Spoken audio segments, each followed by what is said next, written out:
The road stretched out before me, a ribbon of obsidian cutting through the pitch-black night. My hands clenched the steering wheel, knuckles white against the dashboard's dim glow. The clock blinked 2:47, the world around me eerily quiet.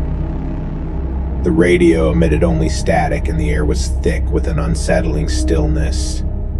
I had been driving for hours, a hum of the engine the only company I had. The wedding I had attended had been a whirlwind of celebration, but now exhaustion tugged at the corners of my mind. All I wanted was the comfort of my own bed, the solace of my own home. But then, like a whisper in the shadows, a pair of headlights flickered in the rearview mirror. At first I thought nothing of it. Just another late-night traveler on the desolate road. But as the minutes passed, the headlights remained, an unyielding presence that neither drew closer nor fell back. A knot of unease formed in my stomach. The sensation of being watched crawled up my spine, raising goosebumps along my arms. I glanced at the mirror again.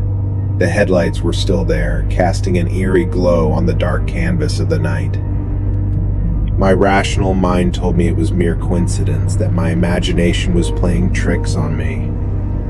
I forced myself to take deep breaths to calm the rapid thrumming of my heart. Maybe it was just a fellow driver on their own journey, their route coincidentally mirroring mine. To quell my growing discomfort, I pressed my foot on the gas pedal, urging my car to surge forward. I watched the speedometer climb, the road ahead disappearing into the darkness. But no matter how fast I went, those headlights remained steadfast, an unwavering presence in my rearview mirror. Panic fluttered within me like a caged bird. 1,000 questions raced through my mind. Who was behind the wheel of that car? Why were they following me? Every curve, every straightaway seemed to stretch on forever, each second dragging like an eternity. My fingers tapped anxiously on the steering wheel, and I realized my grip had tightened into a vice. I reached for my phone, my trembling fingers dialing 911 LAN. The dispatcher's voice on the other end was a lifeline, a brief respite from the suffocating isolation of the road. I described my situation in a hushed voice, my words stumbling over each other as I explained the situation. The dispatcher assured me that an officer would be dispatched, her voice a distant anchor in the sea of uncertainty. As I hung up, a glimmer of hope blossomed within me. The road twisted and turned, a labyrinth of uncertainty. My knuckles turned white as I gripped the wheel, my eyes darting between the road ahead and the mirror. The forest around me seemed to press in, casting eerie shapes that danced at the periphery of my vision. Abruptly, a figure appeared in the distance. I slammed on the brakes, heart hammering against my ribs.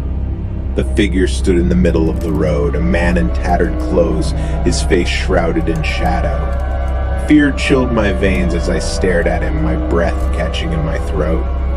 He took a step forward, and my car's headlights illuminated his face.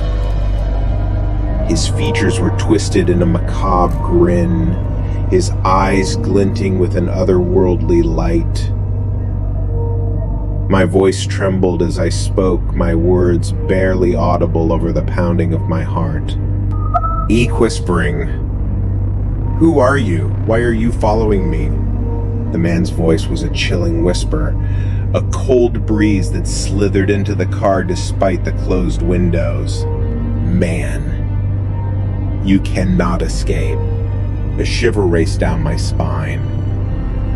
Dread pooled in the pit of my stomach, a tangible weight that threatened to consume me. I fumbled for the window switch, lowering it a fraction. The night air was icy against my skin, a stark contrast to the fire of fear burning within me. Without warning, my foot pressed down on the gas pedal and I swerved around the man. My tires squealed against the asphalt as I accelerated, my gaze fixed firmly on the road ahead. Every nerve in my body screamed at me to keep going, to put as much distance as possible between me and that chilling stranger. Miles stretched on, the road blurring beneath the assault of my racing thoughts. I dared a glance in the rearview mirror, a shaky breath escaping my lips. The road behind me was empty, devoid of any trace of the man. Relief washed